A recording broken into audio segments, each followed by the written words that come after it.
बड़ा हादसा हुआ, आप आए यहाँ पर, क्या कहना है? कल घोसी नगर में एक बहुत ही दुखद घटना हो गई जिसमें 8 लोगों की मृत्यु हुई है। उसमें ज़्यादातर महिलाएं और बच्चे हैं। इस घटना की जानकारी मिलते ही हमने जिलाधिकारी और ज़िले के जो एसपी होते हैं उनसे बात भी किया, घटना की जानकारी लिया, उनको पूरी तरह से जो पीड़ित लोग हैं उनको मदद करने के लिए बताया। रात में फिर से जानकारी मिली कि मऊ में जो लोग सदर अस्पताल में भर्ती हैं उनके सिटी स्कैन होने में और पोस्टमार्टम होने में थोड़ा विलम्ब हो रहा था। उसमें भी हमने वहाँ के सीएमएस से बात किया, जिलाधिकारी से भी बात किया और रात में हुआ। ये जो दुर्घटना हुई है उसमें जितने भी लोग मृत्यु को प्राप्त हुए हैं उन सबके प्रति मेरी गहरी संवेदना है।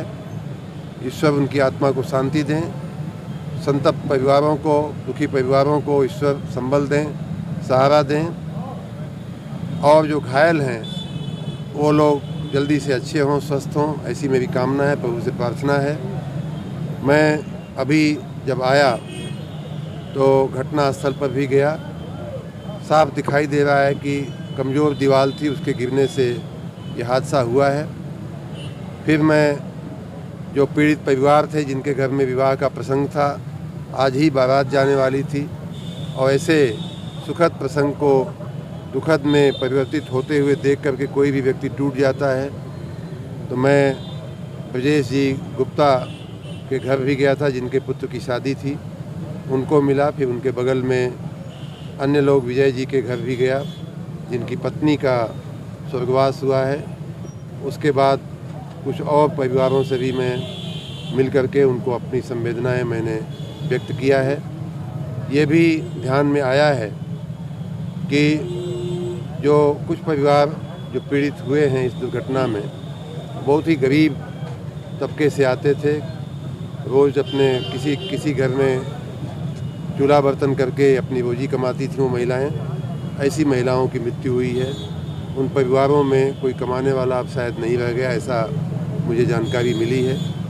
मैंने यहाँ नगर पंचायत के अध्यक्ष श्री माननीय मुन्ना गुप्ता जी को कहा है कि उनकी क्या मदद हो सकती है।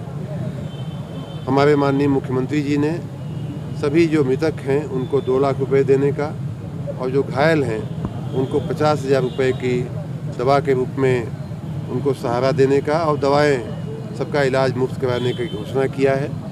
वो राशि, वो सहायता जल्द ही सबको मिल जाएगी।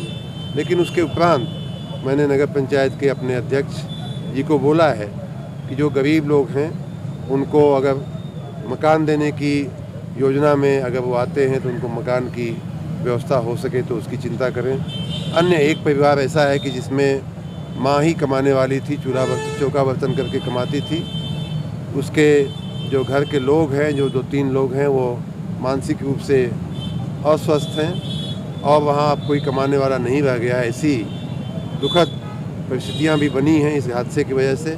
उन सबको क्या सहारा दिया जा सकता है, मैं यहाँ सभी खड़े घोसी के सभी माननीय लोगों से भी मैं निवेदन कर रहा हूँ कि आप सब लोग इन परिवारों के सहारे में छोटा भी मदद की ओर से भी क्या हम सहारा दे सकते हैं, ये देखने के लिए मैंने माननीय मुन्ना गुप्ता जी को कहा है। हम सब की ओर से हम सब का प्रयास रहेगा कि जीवन तो हम नहीं वापस कर सकते, लेकिन ज़िंदगियां जो हैं वो फिर से कैसे पटरी पे आवें, उसका हम पूरा प्रयास अवश्य करें।